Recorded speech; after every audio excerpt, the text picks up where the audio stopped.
പാവപ്പെട്ട വീട്ടിലെ 20 പെൺകുട്ടികളെ വശീകരിച്ച് രക്ഷിക്കാൻ എന്ന പേരിൽ സൈനൈഡ് ഉപയോഗിച്ച് കൊലപ്പെടുത്തിയ ഇന്ത്യ കണ്ട ഏറ്റവും വലിയ സീരിയൽ കില്ലറായിരുന്നു അയാൾ.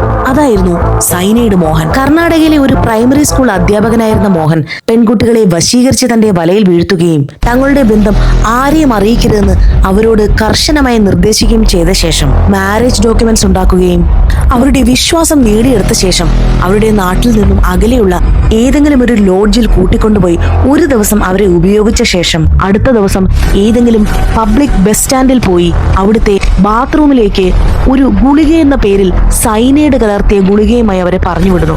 ഉടനെ തന്നെ ഗർഭധാരണം നടക്കാതിരിക്കാൻ വേണ്ടിയിട്ടുള്ള ഗുളികയാണെന്ന് തെറ്റിദ്ധരിപ്പിച്ചാണ് ഈ പെൺകുട്ടികൾ ബാത്റൂമിലേക്ക് പറഞ്ഞുവിട്ട് ഈ സൈനൈഡ് കലർന്ന ഗുളിക അവരെ കൊണ്ട് കഴിപ്പിക്കുന്നത്. അവരെ ബാത്റൂമിലേക്ക് പറഞ്ഞുവിട്ട ശേഷം മോഹൻ കുറച്ചു സമയം കൂടി ആ ബസ് സ്റ്റാൻഡിന്റെ പരിസരത്ത് ചെലവഴിക്കുന്നു.